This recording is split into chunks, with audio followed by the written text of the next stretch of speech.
DH홀딩스 회의실에 갑작스런 비명소리가 울려 퍼졌습니다. 도윤 본부장님, 저 임신했어요. 책임져 주세요. 한소영이라는 신입 마케팅 직원이 눈물을 흘리며 김도윤 앞에 무릎을 꿇고 있었습니다. 회의실 안 모든 사람들이 충격에 빠져 말을 잇지 못했습니다. 강재인은 손에 들고 있던 커피 잔이 바닥에 떨어지는 소리도 듣지 못한 채 멍하니 서 있었습니다. 김도윤의 얼굴은 순식간에 새하얘졌습니다. 뭐라고요? 무슨 말씀을 하시는 거예요? 도윤이 당황해서 물었지만 소영은 더욱 큰 소리로 울기 시작했습니다. 사실 이 모든 것은 한 달 전부터 시작된 일이었습니다. 한소영은 DH홀딩스에 신입 마케팅 직원으로 입사했습니다. 28살의 그녀는 얼굴도 예쁘고 일도 똑똑하게 처리했습니다.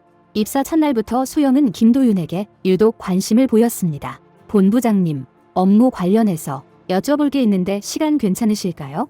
매일같이 도윤의 사무실을 찾아왔습니다. 처음에는 정말 업무 상담이었습니다.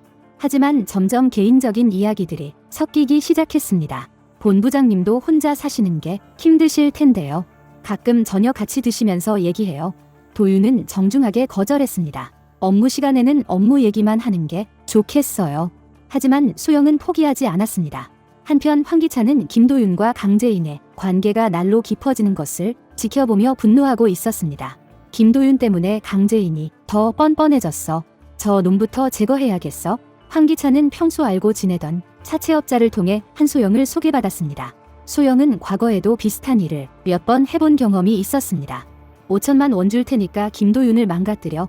어떡해요? 내가 알아서 해. 단, 완전히 사회적으로 매장시켜야 해. 소영은 황기찬이 건넨 현금 다발을 받으며 미소를 지었습니다. 걱정 마세요. 제가 잘하는 일이에요. 그때부터 소영의 계획적인 접근이 시작되었습니다. 일부러 야근을 하면서 도윤과 단둘이 있는 상황을 만들어냈습니다. 회식 자리에서도 도윤 옆자리에 앉으려고 애썼습니다. 심지어 도윤이 병원에 갔을 때도 우연히 마주쳤다며 따라왔습니다. 정말 우연이네요. 저도 몸이 안 좋아서 왔어요. 도윤은 불편함을 느꼈지만 직장 후배라는 생각에 대충 인사만 하고 지나갔습니다. 소영은 이런 상황들을 일일이 사진으로 찍어두었습니다. 병원에서 도윤과 함께 찍은 사진, 야근할 때 둘이 있는 모습, 회식 자리에서 옆에 앉은 사진들이었습니다. 그리고 마침내 그날이 왔습니다. 전 직원이 모인 원래 회의에서 소영이 폭탄 선언을 한 것입니다. 도윤 본부장님, 저 임신했어요. 책임져 주세요. 회의실은 순식간에 아수라장이 되었습니다. 강재인은 얼굴이 하얗게 질린 채 도윤을 바라봤습니다. 이게 무슨 일이에요? 재인의 목소리가 떨리고 있었습니다.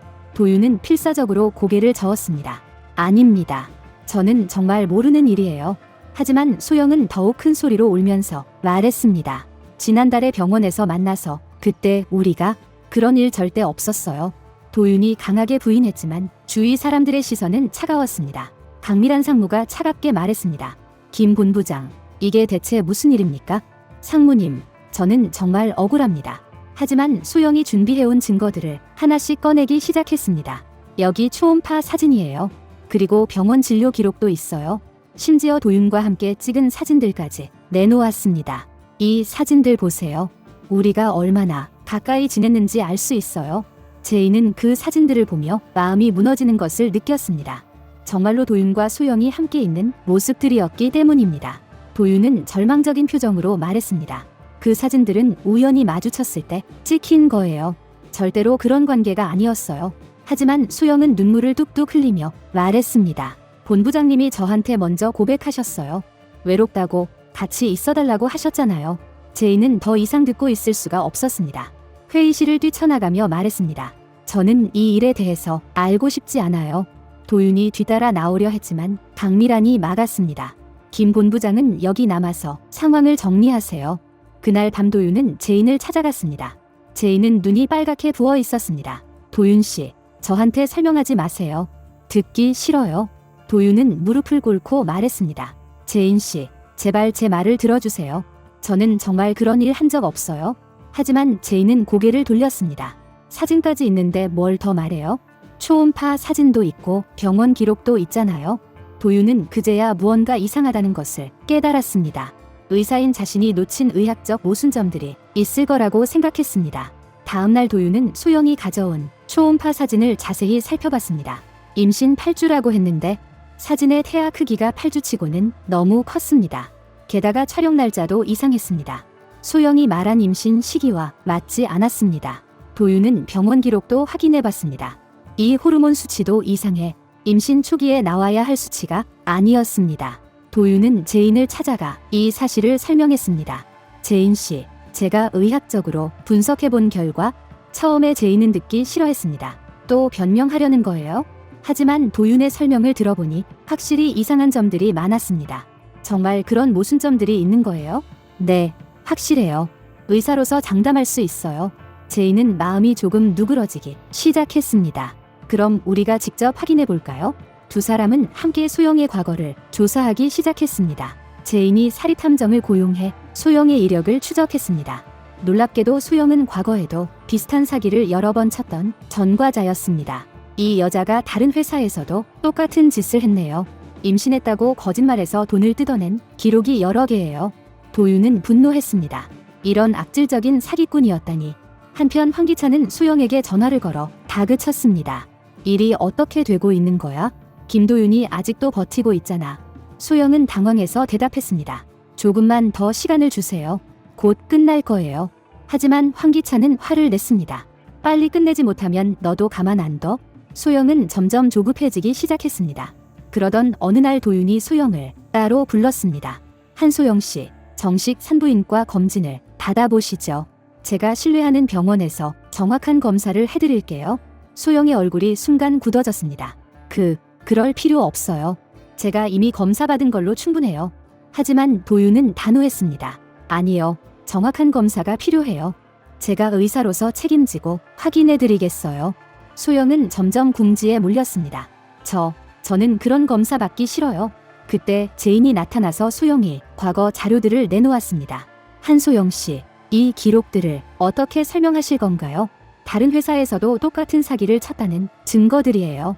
소영은 얼굴이 새하얘졌습니다. 그건 누명이에요.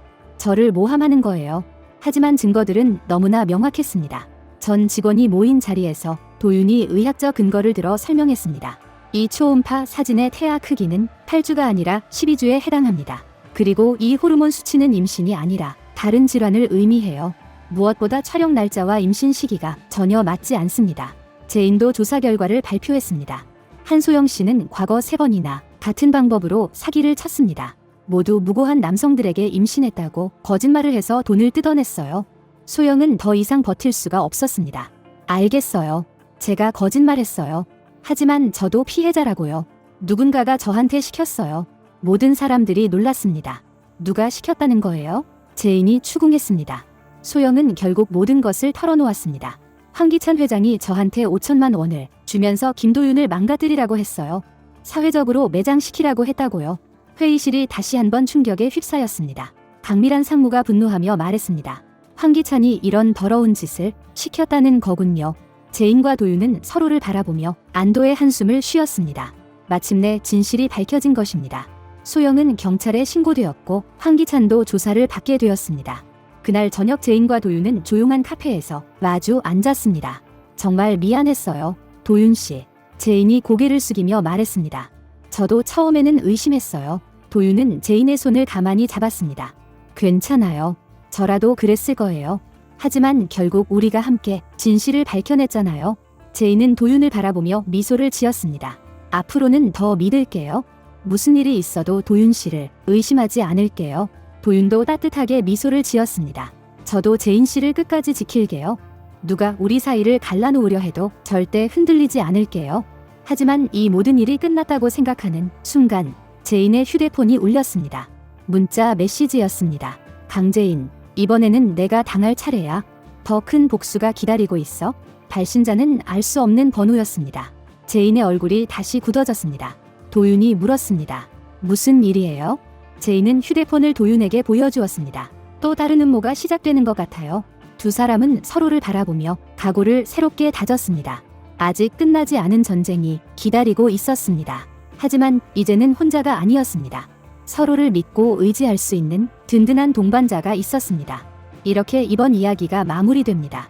KBS 일일 드라마 여왕의 집 다음 방송에서는 어떤 흥미진진한 사건들이 펼쳐질까요? 벌써부터 기다려지네요. 시청해주셔서 감사합니다.